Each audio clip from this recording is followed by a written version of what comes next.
Buenas tardes, esto es La Economía Informa. Y como saben, traemos las noticias más importantes de todo el mundo, pero hoy nos toca hablar sobre un tema muy especial, sobre la economía. Saludos desde casa y donde quiera que estén. Y quédense con nosotros hasta las noticias más importantes que les vamos a informar actualmente. Estamos transmitiendo en vivo en redes sociales, hola, en YouTube, TikTok, Twitter y también tenemos cuenta de Instagram, también estamos transmitiendo en Instagram y página de Facebook que ahí nos pueden contactar y también dejar sus preguntas. Comenzamos y mucho gusto. Bienvenidos a La Economía Informa, un documental sobre el modelo económico hacia dentro de nuestro país.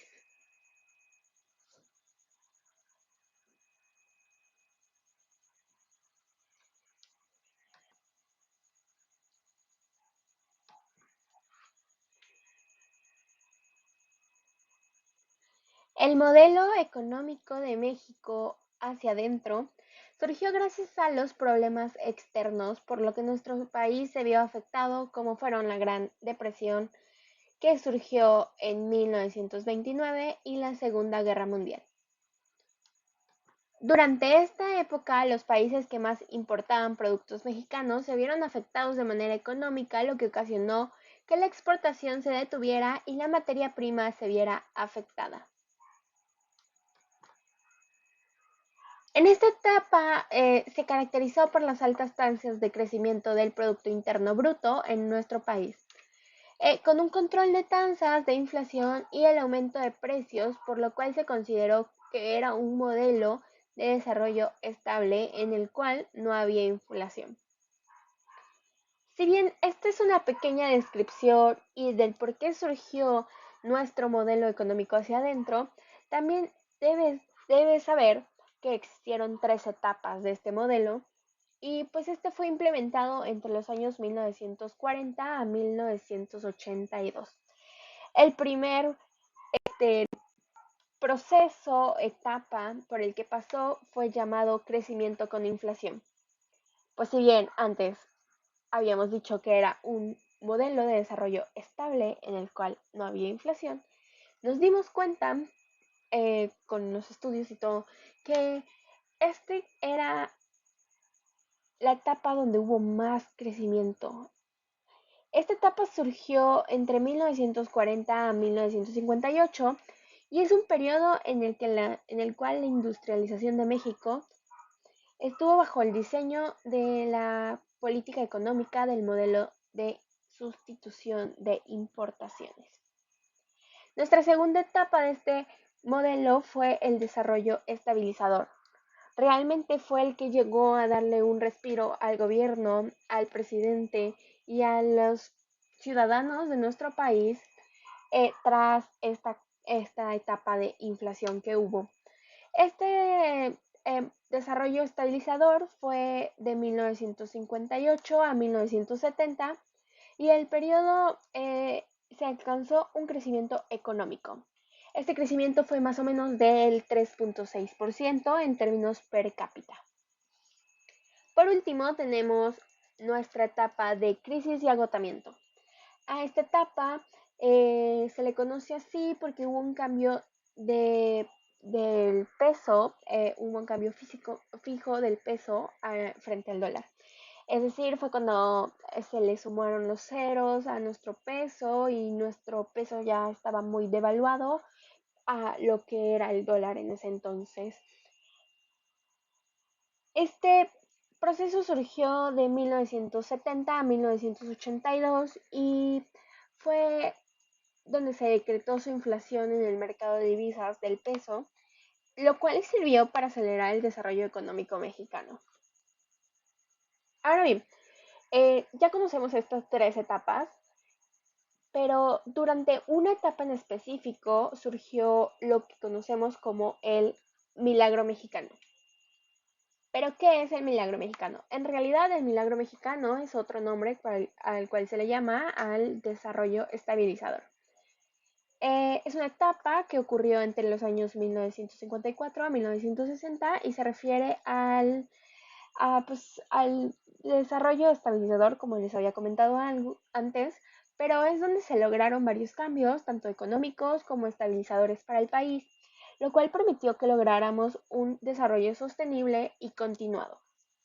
Un ejemplo muy claro de esto es que pues permitió que la majestuosa construcción de Tlatelolco, pues una populosa unidad habitacional que fue concluida a mediados de los 60. Ahora, vamos a profundizar un poco más sobre una de estas etapas. Y la etapa la que hemos decidido profundizar más porque creemos que tiene un poco más de impacto es la etapa de la crisis y el agotamiento. Pues como había comentado antes, esta etapa se comprendió en los años 1970 a 1982. Esta etapa surgió por un mal manejo de las finanzas públicas, en donde la moneda empezó a devaluarse a relación del dólar hasta valer 54 pesos por dólar.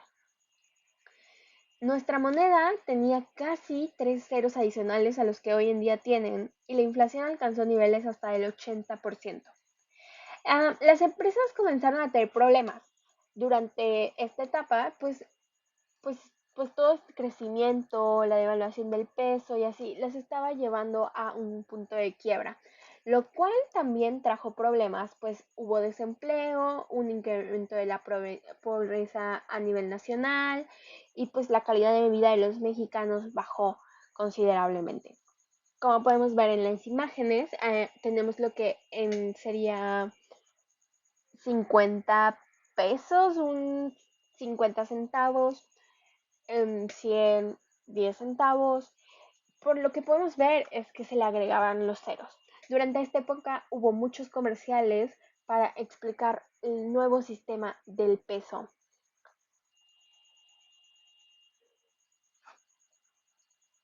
¿Qué pasa en esta etapa?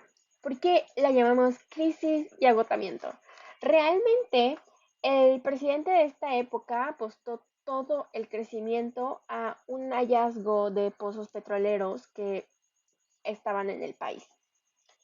Eh, Ellos creyeron que estos pozos iban a prometer llevar al país a niveles de primer mundo y pusieron todas las finanzas hacia ese proyecto, lo cual generó gastos exorbitantes por parte de la administración pública y pues esto nos llevó a la crisis, pues que pues desembocó la privatización de la banca en México. Ok, algunos factores que propiciaron esta etapa fueron el debilitamiento agrícola, ya que al disminuir el gobierno la inversión en el campo, provocó que los precios fueran a la alza y con ello un descontento social. Aunado a esto, la caída de los precios internacionales hicieron imposible la inversión en el campo, ocasionando un deterioro en el ámbito agrícola, lo cual redujo las exportaciones y orilló al gobierno a pedir más créditos externos para completar las necesidades de divisas. El gobierno mexicano mostró no tener la capacidad para adaptarse a los cambios sociales y necesidades económicas, y por ello surge esta etapa de crisis. Esta etapa es muy importante, pues que es el final de nuestro modelo económico hacia adentro. Pero antes, mucho antes, hubo un movimiento muy importante del cual todos hemos escuchado hablar, que fue el movimiento estudiantil de 1968. Esto fue la principal manifestación del decaimiento del modelo económico. ¿Pero qué fue este movimiento? Este conflicto se originó debido a diversas causas. Entre ellas podemos encontrar los enfrentamientos entre estudiantiles entre los estudiantes del IPN y la preparatoria Isaac Ocho Terena. Ya que debido a estos enfrentamientos los ganaderos dispararon, intervinieron y comenzaron a lanzarle piedras a varios de los estudiantes, lo cual fue lo que propiciara a las series de marchas y manifestaciones que hubieron.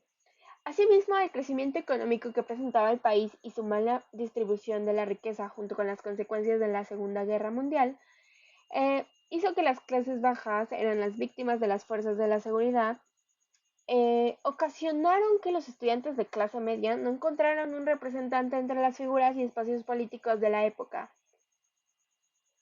Pues finalmente ellos creían que los recursos que se deberían estar utilizando para las escuelas, para la educación, para mejorar todo eso, se estaba malgastando para preparar al país para ser sede de los Juegos Olímpicos. Eso es lo que más hemos escuchado y creo que es lo que más peleaban en su momento. Entonces, creo que es el punto clave de este movimiento. Si bien tiene un trasfondo mucho más grande, como el que les acabo de comentar, que los estudiantes de clase media no sentían tener representación y ellos buscaban cómo alzar la voz y ser vistos, también tenía mucho que ver el que el país estuviera derrochando dinero en cosas que no eran tan necesarias. Otra causa fue el ejemplo de los estudiantes de otros países que pues les brindaban ese apoyo encabezando movilizaciones con diversos objetivos con el fin de la guerra de Vietnam en Estados Unidos. Por lo cual México, los jóvenes quisieron tener un protagonismo en una serie de transformaciones o revoluciones que consideraban necesarias para la sociedad. Pues como toda la vida hemos dicho, los jóvenes son el futuro de nuestro país. Entonces ellos querían hacer el cambio, querían demostrar que no estaban de acuerdo con lo que el gobierno estaba haciendo con el recurso público.